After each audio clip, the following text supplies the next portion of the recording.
നമുക്ക് ക്ഷണിക്കാനുള്ളത് ഏതെങ്കിലും പുതിയ പുതിയ പുസ്തകങ്ങളിലേക്കല്ല, 14 നൂറ്റാണ്ട് പഴക്കമുള്ള വഹീന്റെ അടിസ്ഥാനത്തിൽ വന്ന, ഒരിക്കലും ഒരു മനുഷ്യൻ പിഴക്കൂല എന്ന് ഖുർആൻ പറഞ്ഞ ഗ്രന്ഥമേതാ?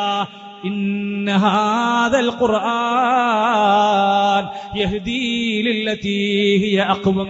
ഏറ്റവും നേരായ, ഏറ്റവും ചൊവ്വായ, ശരിയായതിലേക്ക് നയിക്കുന്ന ഗ്രന്ഥമാണ് ഖുർആൻ.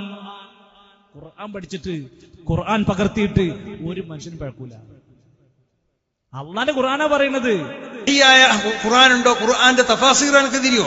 ഖുർആന്റെ വ്യാഖ്യാനങ്ങൾ. ഖുർആൻ എന്നുള്ളത് ഒരിക്കലും ഭാഷാപരമായി അതിനെ പരിഭാഷപ്പെടുത്തേണ്ടതല്ല. ഇന്ന് ആകെ വന്ന തകരാറതാ. ഖുർആനെ നമ്മൾ അതിന്റെ ഭാഷാർത്ഥത്തിൽ പരിഭാഷപ്പെടുത്തി. അതുകൊണ്ട് പലരും വായിച്ചു ഖുർആനെ മനസ്സിലാക്കേണ്ടതുപോലെ മനസ്സിലാക്കാൻ പലർക്കും കഴിഞ്ഞില്ല. ഇങ്ങനെ പരിഭാഷപ്പെടുത്താൻ പാടില്ല എന്ന് ബഹുമാനപ്പെട്ട മഹാന്മാരാവുന്ന ഉസ്താദന്മാരൊക്കെ മുമ്പ് പറയുമ്പോൾ നമുക്ക് അവരോട് പുച്ഛം തോന്നി. ഇപ്പൊ പരിഭാഷപ്പെടുത്തി നോക്കുമ്പോൾ എന്താ അപകടമല്ലേ? പല അപകടം. അള്ളാഹുവിന്റെ ഖുർആൻ വിശദീകരിച്ചു പറഞ്ഞു ഹദീസിൽ. സല്ലല്ലാഹു അലൈഹി വസല്ലമയുടെ അവസാനത്തെ ഹജ്ജിൽ സങ്കടത്തോടെ, അടുത്ത കൊല്ലം നമ്മൾ കണ്ടോളണമെന്നില്ല, അടുത്ത വർഷം ഞാനും നിങ്ങൾ ഹജ്ജിനുണ്ടാവുമെന്നൊന്നും ഉറപ്പില്ല, എന്നിരുന്നാലും ഞാൻ മരിച്ചാലും നിങ്ങൾ വിഷമിക്കണ്ട, ഞാൻ ഇവിടെ 2 സാധനം ഏൽപ്പിച്ചാ പോണത്. തറക്തു ഫീകും അംറൈൻ, 2 കാര്യങ്ങൾ നിങ്ങളെ ഏൽപ്പിച്ചു പോവാണ്. ലം തദില്ലൂ മാ തമസ്സക്തും ബിഹിമാ, അത് 2ഉം മുറുകെ പിടിച്ചാ നിങ്ങൾ പിഴക്കൂല. നാട്ടുകാർ പറയും പിഴച്ചു, നിങ്ങൾ പിഴക്കൂല. ഇന്ന് ഭയങ്കര രസാണ്.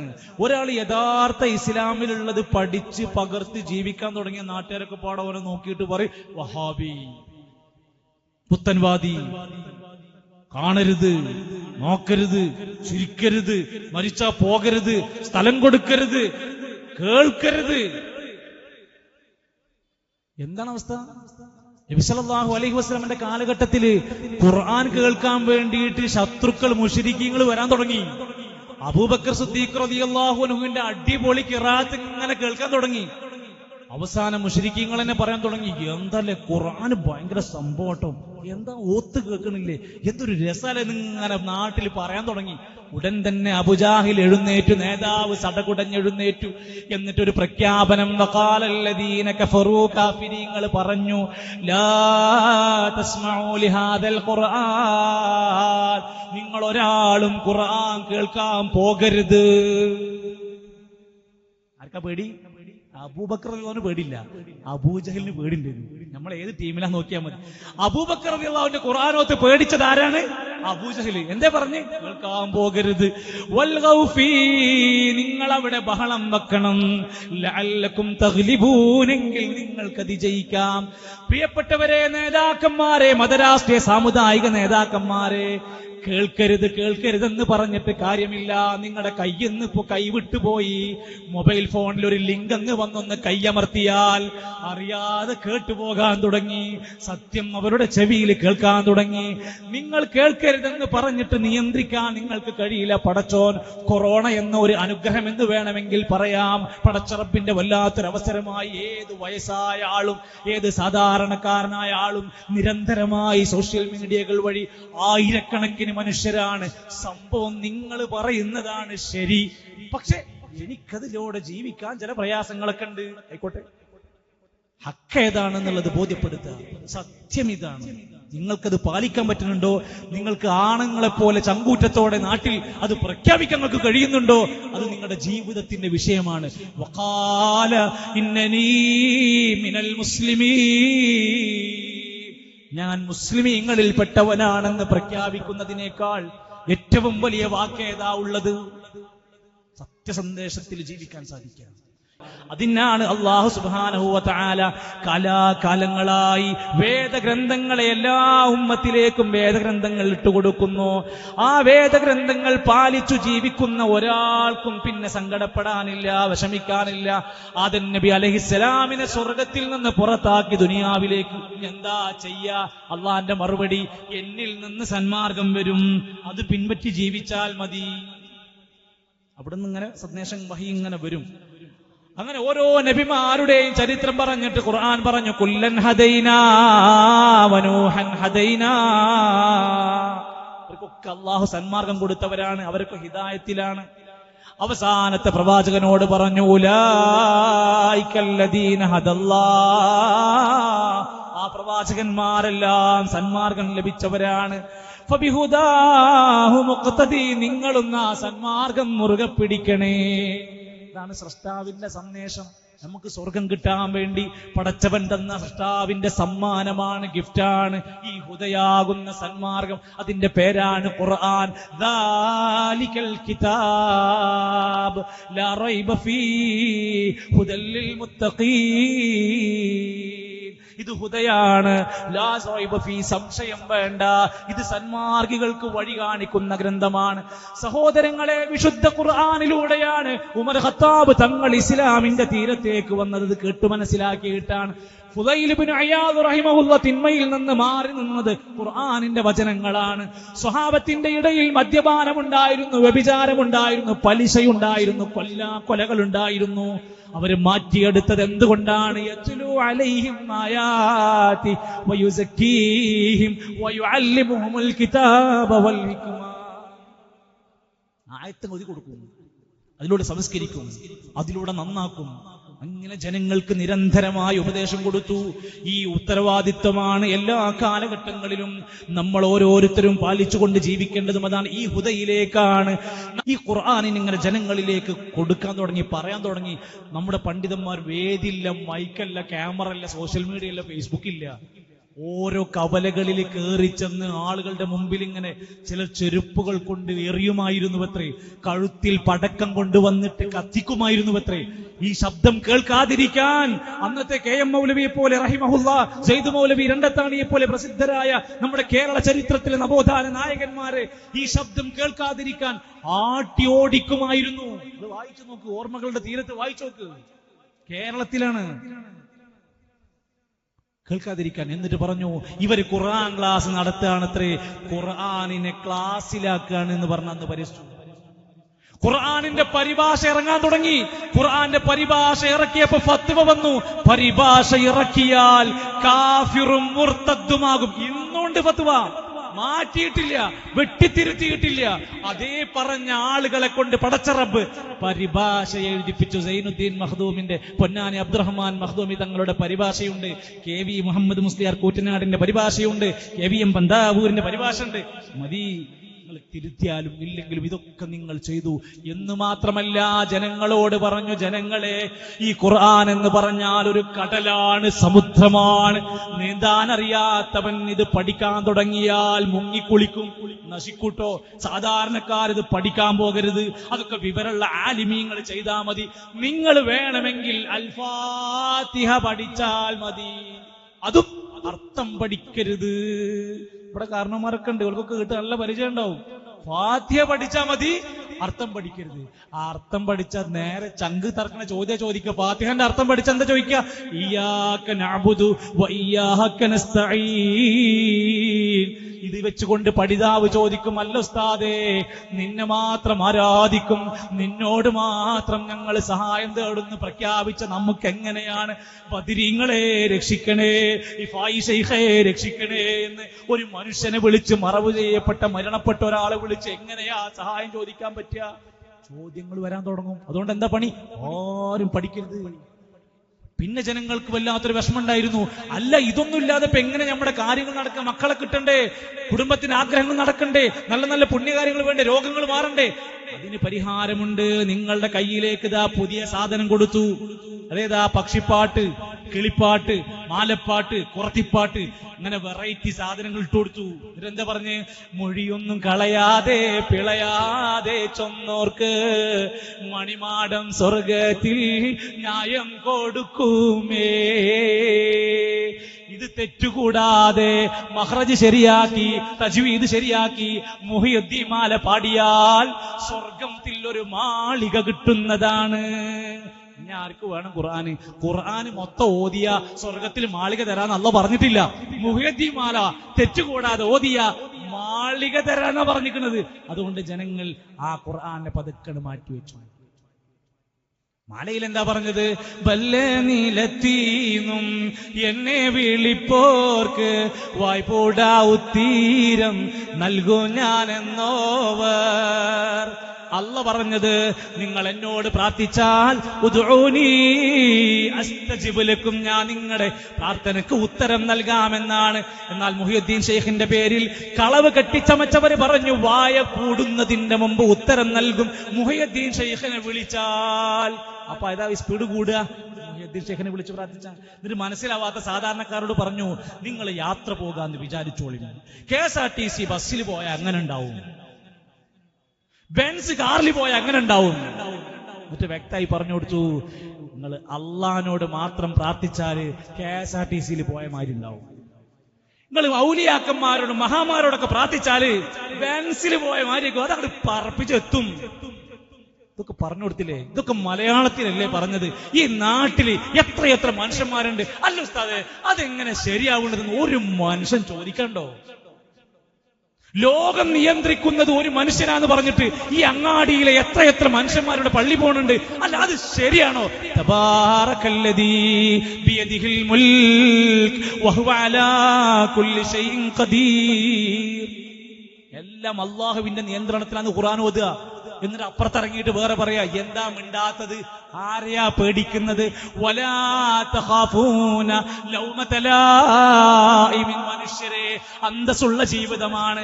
മനുഷ്യരെ പേടിച്ച് ജീവിക്കേണ്ടവരല്ല, നാട്ടുകാരെ കാണിച്ച് ജീവിക്കേണ്ടവരല്ല, അള്ളാഹ്ക്ക് കൊടുക്കാനുള്ള ജീവിതമാണ്. നമ്മൾ എന്താ പറഞ്ഞത്? ഇന്ന സ്വലാത്തി വനുസുകി വമഹ്യായ വമമാതി ലില്ലാഹി റബ്ബിൽ ആലമീൻ. നിസ്കാരം എന്റെ ആരാധനക്ക് പടച്ചോർക്കുള്ളതെന്ന് പറഞ്ഞു. ഈ നാട്ടുകാര്, നേതാക്കന്മാര്, കുടുംബക്കാര്, ഭാര്യ, മക്കൾ എന്നൊക്കെ പറയുന്നവരൊക്കെ 6 അടി മണ്ണിൽ കബറിലേക്ക് ഇറക്കി വെക്കുന്നത് വരെ മാത്രമാണ്. അവിടുന്ന് അങ്ങോട്ട് ഓരോരുത്തരും ഒറ്റക്കൊറ്റക്കാണെന്ന് ബോധമുണ്ടാവണം. അതുവരല്ലേ ഇവരൊക്കെ ഉണ്ടാവുള്ളൂ. അത് കഴിഞ്ഞാലോ പിന്നെ നമ്മൾ ഒറ്റക്കാ. അവിടെ രക്ഷപ്പെടണോ? അവിടെ രക്ഷപ്പെടണമെങ്കിൽ ഈ ഹുദ പഠിക്കണം. എന്നാൽ ജനങ്ങളെ കൊണ്ട് ഇതിൽ നിന്നെല്ലാം പിന്തിരിപ്പിച്ച് അവരുടെ കൈകളിലേക്ക് ഇതുപോലെയുള്ള മഹാന്മാരുടെ പേര് പറഞ്ഞ ഓരോ പുസ്തകങ്ങൾ കെട്ടിയുണ്ടാക്കി ഇതങ്ങോട്ട് പ്രാർത്ഥിച്ചാൽ മതി. അവരോട് പ്രാർത്ഥിച്ചാൽ മതി. അവരോട് പ്രാർത്ഥിക്കാൻ പറ്റുമോ? അവരോട് പ്രാർത്ഥിക്കാൻ പറ്റുമോ എന്ന ചോദ്യത്തിന് പറ്റുമെന്ന് മാത്രമല്ല, അതാണ് ഏറ്റവും നല്ലത് എന്നൊക്കെ പറയുമ്പോൾ അള്ളാഹുവിന്റെ ഖുർആൻ പറയാണ് പറ്റൂല. അല്ലാഹു അല്ലാത്ത ഒരു ആളോട് നമുക്ക് പ്രാർത്ഥിക്കാൻ പറ്റൂല എന്ന് ഖുർആൻ പറയാൻ. എവിടെയാ പറഞ്ഞിരിക്കുന്നത്? വിശുദ്ധ ഖുർആനിലെ അമ്പിയാക്കന്മാരുടെ സകല ചരിത്രവും പറയുന്നു. അവരൊക്കെ പ്രാർത്ഥിച്ചത് അല്ലാ റബ്ബനാ എന്നുള്ള പ്രാർത്ഥനയാണ്. നിങ്ങൾ എവിടെങ്കിലും കണ്ടിട്ടുണ്ടോ ഏതെങ്കിലും ഒരു നബിന്റെ പ്രാർത്ഥനയിൽ ഇലാ ഹദറത്തി യൂനുസ് നബി, ഇലാ ഹദറത്തി നൂഹ് നബി ഒരു പ്രാർത്ഥനയും കാണൂല. ഇബ്രാഹിം നബിന്റെ ഹക്ക് ജാഹ് ബർക്കത്ത് കൊണ്ടൊരു പ്രാർത്ഥനകൾ എവിടെങ്കിലും കണ്ടിട്ടുണ്ടോ? ഇസ്മായിൽ നബിന്റെ ഹക്ക് ജാഹ് ബർക്കത്ത് കൊണ്ടൊരു പ്രാർത്ഥന എവിടെയും ഇസ്ലാമിൽ കാണൂല, ഖുർആനിൽ കാണൂല, ഹദീസിൽ നിങ്ങൾക്ക് കാണൂല. നാട്ടിലുണ്ടാകാം, ഏട്ടിലുണ്ടാകൂല.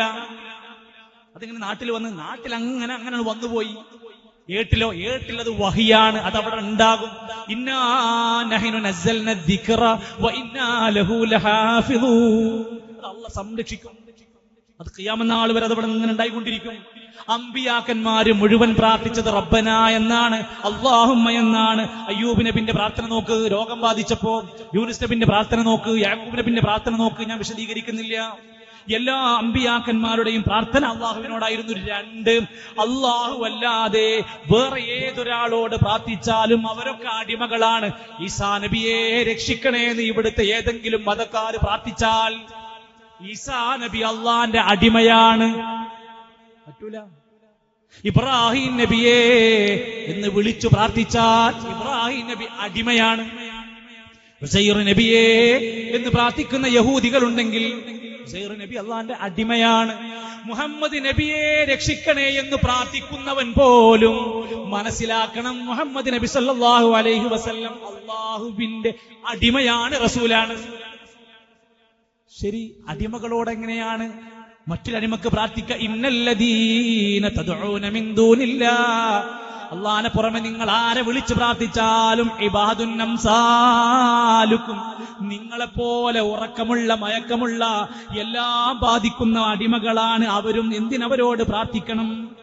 3, അള്ളാഹു അല്ലാത്തവരോട് നമ്മൾ പ്രാർത്ഥിച്ചാൽ ഒരു കാര്യം അറിയണം, അവർ അശക്തരാണ്. മുഹ്യിദ്ദീൻ ശൈഖേ രക്ഷിക്കണേ നിങ്ങൾ പ്രാർത്ഥിച്ചാൽ ഒന്നാമത്തെ പ്രശ്നം മലയാളം അറിയില്ല. ബദരീങ്ങളെ രക്ഷിക്കണേ എന്ന് പറഞ്ഞാൽ നിങ്ങൾക്ക് ഒന്നാമത്തെ മലയാളം അറിയില്ല. നമ്മുടെ നാട്ടിലെ സിസ്റ്റത്തിന് പ്രശ്നമുണ്ട്. ബദരീങ്ങൾക്ക് മലയാളം അറിയില്ല, മലയാളത്തിലാ പ്രാർത്ഥിക്കാം. മുഹ്യിദ്ദീൻ ശൈഖിനോട് റിഫായി ശൈഖിനോട് മലയാളം അറിയില്ല, എന്നാലും മലയാളത്തിൽ അങ്ങനെ പ്രാർത്ഥിച്ചുകൊണ്ടിരിക്കും. അതേ സമയത്ത് നമ്മുടെ പള്ളിയിൽ ജുമുഅക്ക് വരുന്ന മുഴുവൻ മനുഷ്യന്മാർക്ക് നല്ല മലയാളം അറിയാം. അവരോട് ഫുൾ അറബിയിലാ പറയാ, ഓരോട് മലയാളം പറയില്ല. അവരോടെങ്ങാനും മലയാളം പറഞ്ഞ അടുത്ത ആഴ്ച മുതൽ പള്ളിയിൽ ആളുണ്ടാവില്ല. അതുകൊണ്ട് ആള് മുമ്പിലുണ്ടാവണോ, അവർക്കൊന്നും തിരിയരുത്, കോട്ടായിട്ട് നീച്ചു പോകുക. എന്താ കഴിഞ്ഞ 10-20 കൊല്ലാലും ഇരിക്കാൻ തുടങ്ങിയിട്ട് ഖുത്ബക്ക് പോയിട്ട് എന്താ പഠിച്ചു മോനെ? അതിപ്പോ എന്താ അറബിയിലായാ പോരെ, അറബിയിലായാ മതി. സഹോദരങ്ങളെ, ഞാൻ ആ വിഷയത്തിലേക്ക് പറയണേ. 23 കൊല്ലക്കാലത്ത് ഖുത്ബ നടത്തിയിട്ട് നബി കരീം സല്ലല്ലാഹു അലൈഹി വസല്ലം ഒരൊറ്റ വെള്ളിയാഴ്ച ഒരു സെന്റൻസ് ഈ നാട്ടിൽ ഏതെങ്കിലും മനുഷ്യർക്ക് ഉണ്ടെങ്കിൽ ചിന്തിക്ക്, ഒരൊറ്റ വെള്ളിയാഴ്ച ഒരു സെന്റൻസ് തന്റെ മുന്നിലിരിക്കുന്ന സ്വഹാബത്തിന് മനസ്സിലാവാത്ത സെന്റൻസ് പ്രഖ്യാപിച്ചിട്ടുണ്ടോ? ഇല്ല. 23 കൊല്ലക്കാലം മിമ്പറിന്ന് താഴെ ഇറങ്ങിയിട്ട് തന്റെ സ്വഹാബത്തിനോട് വേറൊരു ഭാഷയിൽ വേറെ സംസാരിച്ചിട്ടുണ്ടോ? ഇല്ല. അവർക്കൊക്കെ ഖുത്ബയെന്ന് പാഠം പഠിഞ്ഞിരുന്നു, അവർ തെറ്റുതിരുത്തിയിരുന്നു, അവർ പ്രാർത്ഥന പഠിച്ചിരുന്നു. ഖുത്ബക്ക് നേരം വൈകി വന്ന് നിസ്കരിക്കാതെ 2 റക്അത്ത് തഹിയ്യത്ത് നിസ്കരിക്കാതെ ഇരുന്നപ്പോ ഖതീബ് എണീക്കണം, എന്നിട്ട് 2 റക്അത്ത് നിസ്കരിക്കണം എന്ന് പറഞ്ഞിരുന്നു. അവിടെ ഖുത്ബ വഅലായി ഉപദേശമായിട്ട് അങ്ങോട്ടും ഇങ്ങോട്ടും കൊടുക്കിയിരുന്നു. ഇവിടെ അതൊന്നും നിയമല്ല. മആശറൽ മുസ്ലിമീന റഹിമക്കുമുല്ലാഹ്. നിങ്ങൾ ഏതെങ്കിലും ഹദീസിൽ മുത്തുനബി സല്ലല്ലാഹു അലൈഹി വസല്ലമയുടെ ഹദീസിൽ ഉണ്ടെങ്കിൽ കൊണ്ടുവരും. അങ്ങനത്തെ വെള്ളിയാഴ്ച ഖുത്ബ ഉണ്ടോന്നുണ്ട്. ബാളും പിടിച്ചിട്ട് ഖുത്ബ പറഞ്ഞ ഒരു രംഗം നിങ്ങൾ ഹദീസിൽ ഉണ്ടെങ്കിൽ കൊണ്ടുവരും. ബാളും പിടിച്ച ഹദീസ്. ഏത് മദ്ഹബിന്റെ ഇമാമിങ്ങളാണ് അതിന് നിങ്ങൾക്ക് തെളിവ് പറയാനുള്ളത്? ഇല്ല, ഇല്ല. പിന്നെ നടക്കണില്ലേ? നടക്കുന്നുണ്ട്, നാട്ടിൽ ഇങ്ങനെ നടക്കുന്നുണ്ട്. ഇനി നടക്കുന്നത് എന്താ? നബാത്തി ഖുത്ബ എടുത്ത് വായിക്കാണ്. സുബ്ഹാനല്ലാഹ്, നബാത്തി ഒരു ഈജിപ്തുകാരന. ഹിജ്റ 768 മരിക്കുന്നത്. ഹിജ്റ 768. ആ മനുഷ്യൻ എഴുതിയ ആ ഖുത്ബ അടിപൊളി ഖുത്ബയാണ്. എന്നാ അതെങ്കിലും മലയാളത്തിൽ കൊടുത്ത സാധുക്കൾ പഠിക്കൂട്ടോ. ആ ഖുത്ബയിലുടനീളം മഹാനായ നബി സല്ലല്ലാഹു അലൈഹി വസല്ലമിന്റെ വഫാത്ത് വിശദീകരിക്കാണ്. പള്ളിയിൽ പോയിട്ട് ഉസ്താദിനോട് ചോദിക്ക്, ഒരു ദിവസം പെട്രോളിയം മൈക്കിന്റെ പൈസ കൊടുക്കിങ്ങള്, എന്തിനൊക്കെ നമ്മൾ പൈസ ചെലവാക്കണു? ആ 5 ഖുത്ബ റബീഉൽ അവ്വലിലെ 5 ഖുത്ബയൊന്ന് ഞങ്ങൾക്ക് മലയാളത്തിൽ പറഞ്ഞു തരാൻ പറ്റുമോ ഉസ്താദേ? സ്നേഹം കൊണ്ട് പറയാണ്, പഠിക്കാൻ വേണ്ടി പറയാണ്, മനസ്സിലാക്കാൻ വേണ്ടി പറയാണ്. ആ 5 ഖുത്ബയിൽ ഒരിടത്ത് പോലും മീലാദുൻ നബി ചർച്ചയില്ല, ഡാൻസ് ചർച്ചയില്ല, DJ പാർട്ടി ചരിത്രത്തിലില്ല, ലഡു വിതരണം ചർച്ചയിലില്ല, മധുര പലഹാരം ചർച്ചയിലില്ല. മദീനയുടെ കരച്ചിലും തേങ്ങലുമാണ് അവിടുത്തെ ഖുത്ബ. ആ ഖുത്ബ പറഞ്ഞ ആത്മാർത്ഥമുള്ള ഒരു ഖതീബാണെങ്കിൽ മിമ്പറിനെ താഴെറങ്ങിയിട്ട് കരഞ്ഞിട്ട്, ഞാൻ ഇക്കൊല്ലത്തിന് നബിയുൽ അവ്വലിൽ ഞാൻ ഉണ്ടാവില്ല കേട്ടോ, ഞാൻ നബിദിനത്തിന് 10 ദിവസം ലീവ് ആയിരിക്കും പറഞ്ഞു. മൂപ്പർ ലീവ് എടുത്തു. പക്ഷെ പോകുവോ? പോവില്ല. എങ്ങനെ പോകാൻ കഴിയില്ല. എന്താ പ്രശ്നം എന്നറിയോ? നിങ്ങൾ ശരിക്കും ആലോചിച്ച് നോക്കി. നിങ്ങൾ നബിദിനം ആഘോഷിക്കുന്ന ആൾക്കാരുടെ ചിന്തയിൽ ഏറ്റവും പ്രാധാന്യത്തോടെ ഉണ്ടാവേണ്ടത് എന്തറിയോ? നബി സല്ലല്ലാഹു അലൈഹി വസല്ലം മരണപ്പെട്ടത് റബീഉൽ അവ്വൽ 12-നാണ്. നിങ്ങൾ ചരമം ആഘോഷിക്കുമോ? മുഹ്യിദ്ദീൻ ശൈഖിന്റെ ആണ്ട് ആഘോഷിക്കുന്നു റബീഉൽ ആഖിറിൽ. മുഹ്യിദ്ദീൻ ശൈഖ് ജനിച്ചത് റമദാനിലാണ്. നിങ്ങൾ ജന്മദിനം ആഘോഷിക്കോ? അന്ന് ആഘോഷിച്ച എന്താ കിട്ടുക? ചാപ്പാട് കിട്ടുമോ? റബീഉൽ അവ്വൽ കുഴപ്പമില്ല, റമദാനിലാണ് ജന്മദിനം നടക്കുന്നത്. അതില്ല. അവനവൻ തീരുമാനിക്കുക, അവനവൻ നടപ്പിലാക്കുക, ഡേറ്റ് പ്രഖ്യാപിക്കുക. അതിനൊക്കെ നാട്ടുകാർ നിന്ന് തരണം എന്ന് പറയുമ്പോൾ തിരിച്ചു ചോദിക്കാൻ ഇവിടെ മനുഷ്യരില്ല. ലൂത്ത് നബി അലൈഹിസ്സലാമിന്റെ കാലഘട്ടത്തിൽ ദുരാചാരങ്ങൾ നടമാടിയപ്പോ ലൂത്ത് നബി ചോദിച്ചു നാട്ടുകാരോട്, അലൈഹിസ ഫീകും റജുലുൻ റഷീദ്, നിങ്ങളുടെ നാട്ടിൽ നിങ്ങളുടെ കൂട്ടത്തിൽ വിവേകമുള്ള ഒരു മനുഷ്യനും ഇല്ലയോ? ഒരാളെങ്കിലും. ഇതെന്താ ഇങ്ങനെയൊക്കെ ചെയ്യുന്നത്? ഇതൊക്കെ ഇസ്ലാമിലുണ്ടോ? മദ്ഹബിന്റെ ഏതെങ്കിലും ഇമാമുമാര് നബിദിനാഘോഷവുമായി ബന്ധപ്പെട്ട ഫിഖ്ഹിന്റെ ഒരു മസ്അല പറഞ്ഞിട്ടുണ്ടോ? ചോദിച്ചോക്കി. വലിയ മദ്ഹബിന്റെ നാട്ടുകാരാണല്ലോ നമ്മളൊക്കെ. മദ്ഹബിന്റെ ഏതെങ്കിലും ഒരു ഇമാമിന്റെ ഫിഖ്ഹിന്റെ കിതാബ് സുബ്ഹാനല്ലാഹ് വായിച്ചാല് വുളു അടക്കം നിസ്കാരം സുജൂദൊക്കെ എത്ര പേജിലാ ചർച്ച ചെയ്തിട്ടുണ്ടെന്ന് അറിയോ? ലോകത്ത് നടക്കാത്ത സംഭവങ്ങൾ വരെ ആ പുസ്തകത്തിലുണ്ടാവും. എന്നാൽ അതിലെവിടെയും നമുക്ക് ഒരു നബിദിനത്തെ പറ്റി ഒരു സെന്റൻസ് ചർച്ചല്ല. അവർക്ക് അറിയില്ല. ഇതാരാ തുടങ്ങിയത്? 800 വർഷം പഴക്കമുള്ള ഫാത്തിമിയാക്കൾ തുടങ്ങിയതാണ്. നിങ്ങൾ ഏതെടുത്ത് പരിശോധിച്ച് നോക്കിയാലും അതിനപ്പുറത്തേക്ക് അത് പോകുന്നില്ല. അതുകൊണ്ടാണ് ഇന്ന് കേരളത്തിലെ പ്രഗത്ഭരായ പണ്ഡിതന്മാർ രംഗത്തിറങ്ങിയിട്ട് പറഞ്ഞു, സിംസാറുൽ ഹഖ് ഹുദവി പറഞ്ഞു, ഈ നബിദിനാഘോഷത്തിന് ചില പ്രശ്നങ്ങളുണ്ട്. മ്യൂസിക് ഇട്ട് പാട്ടിട്ട് കൊണ്ടാണ് മദ്ഹ് പാടുന്നത്, മ്യൂസിക്കിന്റെ അടിസ്ഥാനത്തിലാണ് സ്വലാത്ത് ചെല്ലുന്നത്. ഇതൊരിക്കലും പ്രവാചക സ്നേഹമല്ല. നമ്മളല്ല, സിംസാറുൽ ഹഖാണ്, ബാത്തിൽ പറയില്ലല്ലോ. ശരി, എന്നാ നിങ്ങൾ അതൊന്ന് കേട്ടു നോക്ക്. പേരോട് ഉസ്താദ് പറയാണ്, നഊദു ബില്ലാഹ്, എന്താ ഇപ്പൊ കാണുന്നത്? നാട്ടിലുടനീളം റാലി നടക്കുന്നു, റാലിയിൽ സ്ത്രീകളടക്കം പങ്കെടുക്കുന്നു. ഇത് നബി സ്നേഹമല്ല.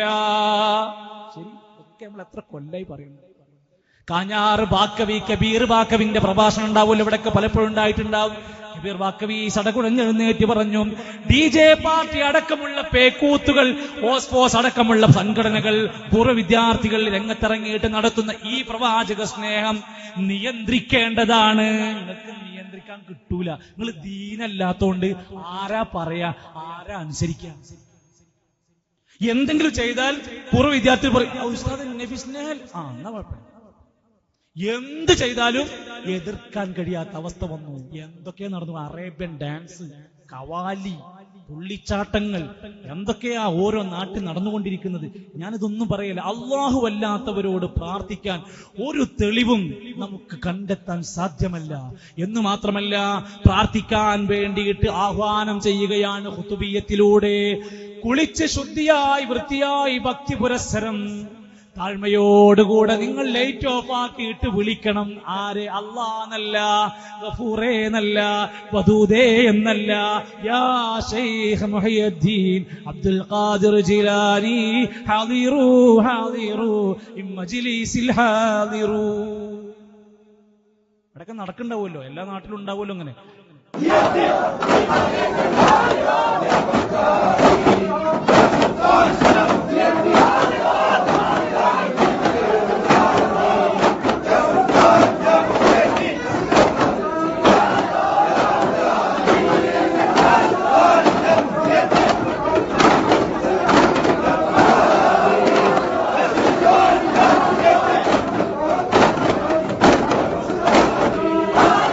ഖുതുബിയ്യത്ത് നടത്തുന്ന മനുഷ്യന്മാരെ, നീ 1000 തവണ മുഹിയുദ്ദീൻ ഷെയ്ഖ് എന്ന മനുഷ്യനെ വിളിക്കണ്ടല്ലോ. ഈ ഒരു ദിവസമെങ്കിലും രാത്രി തഹജ്ജുദ് നിസ്കരിച്ചിട്ട് ഒരു 10 പ്രാവശ്യം പടച്ചോനെ റബ്ബേന്ന് പൊട്ടിക്കരഞ്ഞിട്ടുണ്ടോ? ഏതെങ്കിലും ഒരു ഉസ്താദ് പറഞ്ഞു തന്നിട്ടുണ്ടോ? അള്ളാഹു 7ാം ആകാശത്തുനിന്ന് 1ാം ആകാശത്തേക്ക് ഇറങ്ങി വന്ന് ചോദിച്ചോളി, ഞാൻ തരാൻ തയ്യാറാന്ന് പറഞ്ഞിട്ട് അള്ളാഹ് വിളിക്കാൻ നിന്നോട് സമ്മതിക്കൂല. നിന്നോട് പറയും 1000 തവണ ലൈറ്റ് ഓഫ് ആക്കിയിട്ട് വിളിക്കാൻ. ഇതിനാ ലൈറ്റ് ഓഫ് ആക്കണ കള്ളന്മാരുടെ സ്വഭാവമല്ലേ അത്? പച്ചക്ക് വിളിച്ചോളിങ്ങള്. എന്നിട്ട് മുഹിയുദ്ദീൻ മാല, ഇത് എത്ര കൊല്ലണ്ട്? മുഹിയുദ്ദീൻ മാല 400ാം വാർഷികം കഴിഞ്ഞിട്ടുള്ളൂ. സഹോദരങ്ങളെ, ഇസ്ലാമിന്റെ പഴക്കെത്രയാ? 1400 കൊല്ലം. നമ്മളെ ഫർള് നിസ്കാരം, നമ്മളെ സുന്നത്ത് നിസ്കാരം, നമ്മളെ ജനാസ നമസ്കാരം, നമ്മുടെ ദിക്റുകൾ, വാഹനത്തിൽ കയറിയുള്ള പ്രാർത്ഥന, ഉദുവിന് ശേഷമുള്ള പ്രാർത്ഥന എത്ര കൊല്ലം പഴക്കണ്ട്? 1400 കൊല്ലം പഴക്കണ്ട്. അത് ഇസ്ലാമാണ്. മുഹിയുദ്ദീൻ മാല 400 കൊല്ലായിട്ടുള്ളൂ. അത് ഇസ്ലാം അല്ല, ഇപ്പൊ ഉണ്ടായിട്ടുള്ളൂ. ഖുതുബിയ്യത്ത് തുടങ്ങിയിട്ട് എത്ര കൊല്ലായി? 300 കൊല്ലായിട്ടുള്ളൂ. പുതിയതാണ്, പുത്തൻവാദിയാണ്. നാരിയ സ്വലാത്ത് ഉണ്ടോ? നിങ്ങളുടെ വീട്ടിൽ നടക്കുന്നുണ്ടോ?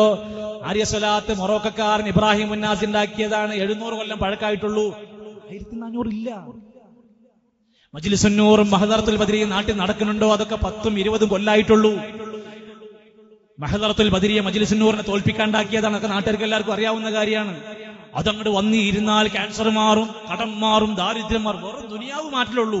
പടച്ചോന്റെ ഒക്കെ കൂലി കിട്ടും വിചാരിച്ചിട്ടാണോ മജ്ലിസുന്നൂറിന് പോണത്? അല്ല അല്ല, അതിനൊക്കെ വേറെ പരിഹാരങ്ങൾ ഒരുപാടുണ്ട്. ഇങ്ങനെ തുടങ്ങി നാട്ടിൽ നടന്നുകൊണ്ടിരിക്കുന്ന മുളച്ചു പൊന്തുന്ന ഓരോ സംഭവങ്ങളും യഥാർത്ഥ സ്വലാത്ത് ചൊല്ലണ്ട നമ്മളെ കൊണ്ട് അത് ചൊല്ലണ്ട. നാരിയ സ്വലാത്ത് ചൊല്ലിക്കോ, താജു സ്വലാത്ത് ചൊല്ലിക്കോ. യൂട്യൂബിലാണ് തെരഞ്ഞു നോക്കിയാൽ സ്വലാത്ത് എന്ന് അടിച്ചാ വരും ഇവരുടെ കുറെ സ്വലാത്ത്. ഗർഭം ധരിച്ചവർ 10 പ്രാവശ്യം ചെല്ലുക, കുട്ടികളില്ലാത്തവർ 25 പ്രാവശ്യം ചെല്ലുക, ക്യാൻസർ ബാധിച്ചവർ 499 പ്രാവശ്യം ചെല്ലുക. അങ്ങോട്ട് തീരുമാനിക്കുക. ഈ സാധുക്കൾ ശ്വാസം വിടാതെ 489 ആയപ്പോഴേക്ക് എണ്ണം വെച്ചിട്ടുണ്ടാവുക. വീണ്ടും 1 മുതൽ പിന്നെയും തുടങ്ങും. ഈ മനുഷ്യന്മാരെ ഇങ്ങനിട്ട് നിങ്ങൾ ഇസ്ലാമിലെ ദിക്ർ നോക്കിയിട്ടുണ്ടോ? 100ൽ കൂടുതൽ ഒരൊറ്റ ദിക്ർ പറഞ്ഞിട്ടില്ല. 100ൽ കൂടുതൽ എണ്ണം പറഞ്ഞ ഒരൊറ്റ ദിക്റില്ല. ഇവരെ ദിക്ർ 6666 തവണ ദിക്ർ, 333, 999. എന്നിട്ട് എങ്ങനെ ചില കൗത്തുളുക്കണ ദിക്റാണ്. ഈ നാട്ടിലെ അപ്പുറത്തുപ്പുറത്തുള്ളവരൊക്കെ എന്താ അതിന്റെ ഉള്ളിലെന്ന് വിചാരിക്കും. ഇങ്ങനുണ്ടോ ഇസ്ലാമിൽ പേടിപ്പിച്ച ദിക്റുണ്ടോ? കുത്തറാത്തീബ്. പടച്ചോനാണ് റബ്ബെ, ഇസ്ലാമിൽ ഒരു ദിക്റ് ചെല്ലാൻ കത്തിയെടുത്തിയല്ലേ? ധൈര്യം ഉണ്ട് ഇവിടെ. നേരെ ആ കത്തി നേരെ പിടിച്ചിട്ടേ നേരെ കുത്തിക്കയറ്റാ കുത്തറാത്തീബ് നടത്താൻ പറ്റിയ ആരെങ്കിലും ഉണ്ടോ? ആരുമില്ല. സൈഡിൽ കൂടെ ഇങ്ങനെ പോണ തോലുമ്പോ കൂടെ ഇങ്ങനെ. എന്താ നേരെ കുത്താത്തത്? ഓൽക്കറിയാം അത് പള്ളമ്മ കൊണ്ട വേറെ ഉണ്ട് എന്നുള്ളത്. എന്നൊക്കെ പറഞ്ഞ് കുറെ ദിക്റൊക്കെ ചൊല്ലി അതൊക്കെ ചൊല്ലിപ്പിച്ച്. സുഹൃത്തുക്കളെ, കുത്തറാത്തീബ് കണ്ടിട്ട് ആരാ അവിടെ ഇസ്ലാം സ്വീകരിച്ചത്? കുത്തറാത്തീബ് കണ്ടിട്ട് ആർക്കും അവിടെ ഈമാൻ കയറിയത്? പേടിച്ചു പോകാന്നല്ലാതെ. ഇതൊക്കെ മനുഷ്യന്മാരുടെ ഇടയിലേക്ക് കൊണ്ടുവന്നിട്ട് ഇതാണ് ദീന്, ഇത് ചെയ്യാത്തവർ ഇസ്ലാം എന്ന് പുറത്താണ്, പുത്തൻവാദികളാണ്, കണ്ടാമണ്ടരുത്, ചുരിക്കരുത്, സലാം പറയരുത്, എന്തൊക്കെയാ പറയുന്നത്. ഞാൻ സ്നേഹത്തോടെ പറയാ, നിങ്ങളൊന്ന് ശരിക്കൊന്ന് മനസ്സിലാക്കി നോക്ക് എന്ന് മാത്രം.